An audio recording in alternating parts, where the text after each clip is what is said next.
Senior صحافی اور تجزیہ کار سہیل وڑیچ کے مطابق سیاسی بحران کے حل کے لیے مخالف سیاسی جماعتوں کے مذاکرات انتہائی خوش آئند اور پوری قوم کے دل کی آواز ہیں، لیکن فی الحال یہ مذاکرات نیم دلی کے ساتھ کیے جا رہے ہیں۔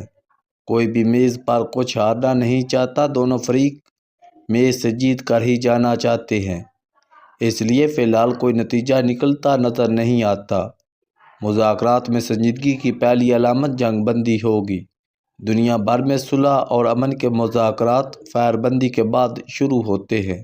اب ایک طرف تحریک انصاف کا غالب بریگیڈ دشنام کی بندوق تانے فائر کر رہا ہوں اور دوسری طرف مقتدرہ اور حکومت کوئی بھی رعایت دینے کو تیار نہ ہو، تو مذاکرات سے کوئی نتیجہ کیسے نکل سکتا ہے؟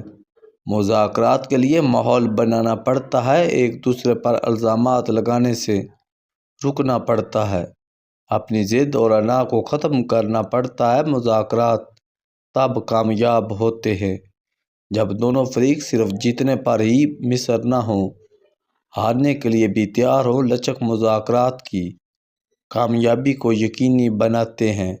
ایک طرف فوجی عدالتیں سزائیں سنا رہی ہوں اور دوسری طرف عمران خان کہہ رہے ہوں کہ مذاکرات کے دوران بھی ترسیلات زر بند کرنے کی مہم جاری رہے گی، تو مذاکرات کی کامیابی کا کوئی روشن امکان نظر نہیں آتا۔ سب کی خواہش ہے کہ ورکنگ ریلیشن ہو، سب کی خواہش ہے سیاسی استحکام آئے، سب کی خواہش ہے کہ روز روز کے دھرنے اور اسمبلی کے اندر ہنگامے ختم ہوں، لیکن ان خواہشوں کے باوجود اگر کوئی لچک نہ دکھائی گئی تو پھر مذاکرات کا کوئی نتیجہ نہیں نکلے گا۔ کوئی مانے نہ مانے، لیکن بقول جماعت اسلامی کے لیاقت بلوچ صاحب، تحریک انصاف کی حکومت سے مذاکرات کا مطلب یہ ہے کہ تحریک انصاف نے اس نئے نظام کو اور 8 فروری کے الیکشن کو تسلیم کر لیا ہے۔ بظاہر وہ عبوری یا مجبوری کے طور پر ہی نظام کو تسلیم کر رہے ہوں گے، مگر یہ ایک بہت بڑی لچک ہے۔ اگر یہ لچک عمران خان کی منظوری سے آئی ہے تو اس سے سیاسی مصالحت کی راہ ہموار ہو سکتی ہے۔ دوسری طرف حکومت کا پی ٹی آئی کے ساتھ بیٹھنا بھی کافی خطرناک ہے، کیونکہ مقتدرہ 9 مئی اور 26 نومبر کے ملزموں کو انتشاری قرار دے چکی ہے۔ حکومت مقتدرہ کی مرہون منت ہے، اس لیے اس کے ہاتھ بندھے ہوئے ہیں۔ نہ وہ مقتدرہ کے خلاف کیے گئے جرائم کی معافی دے سکتی ہے اور نہ پی ٹی آئی کو وہ سیاسی جگہ دے سکتی ہے جو وہ خود استعمال کر رہی ہے۔ حکومت کے پاس پی ٹی آئی کو دینے کے لیے سوائے نیک خواہشات کے کچھ نہیں۔ البتہ پی ٹی آئی کو زیادہ سے زیادہ عمران خان کی بنی گالہ میں نظر بندی اور ایک دھاندلی کمیشن کا قیام مل سکتا ہے، لیکن اس کے بدلے میں عمران خان کی طرف سے نظام کو تسلیم کرنا اور خاموش رہنا بڑی شرائط ہوگی۔ دیکھنا یہ ہے کہ اس معاملے میں دونوں طرف سے کتنی گنجائش اور لچک دکھائی جاتی ہے۔ مقتدرہ کی طرف سے معافی طلب کرنے والے 9 مئی کے مجرمان کی رہائی ایک خوش آئند اقدام ہے، اس سے ماحول میں بہتری آنی چاہیے۔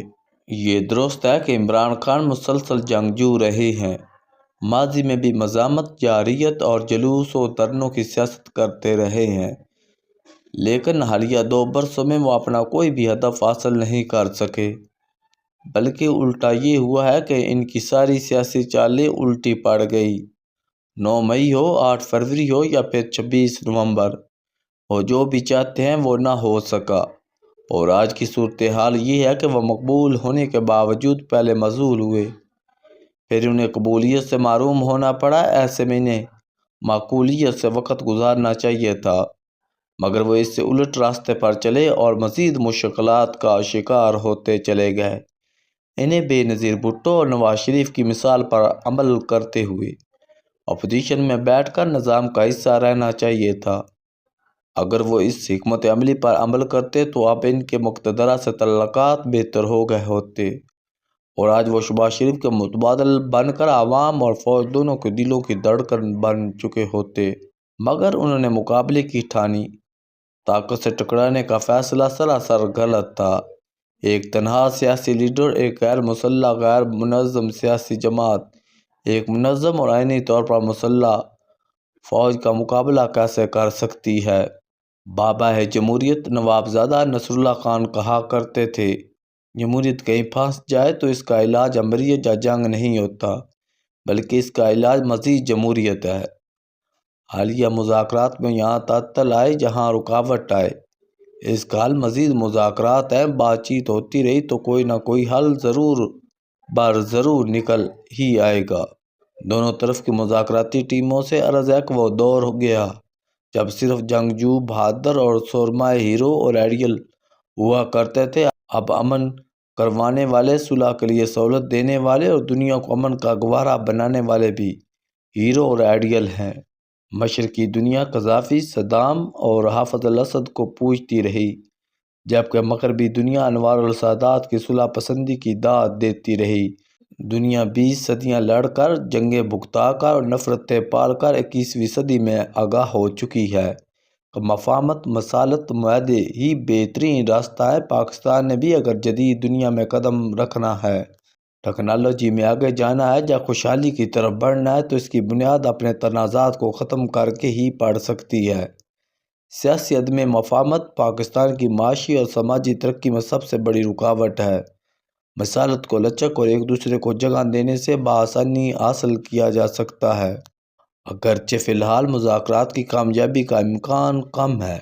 کوئی بڑا ریلیف بھی کسی فریق کو ملنے والا نہیں۔ کئی بار مذاکرات تعطل کا شکار ہو گئے، مگر پھر بھی مذاکرات ہی واحد حل ہے۔ پاکستان کے مستقبل کی تاریخ میں لڑنے والوں کا نہیں، صلح کروانے والوں کا نام سنہری حروف میں لکھا جائے گا۔ 21ویں صدی کے ہیرو ہٹلر اور اسٹالن نہیں بلکہ رسل ہیں، جس نے جنگ بندی کی بات کی، اس کے خلاف مہم چلائی، جلا وطنی تک اختیار کی، مگر امن کا اعلان کرتا رہا۔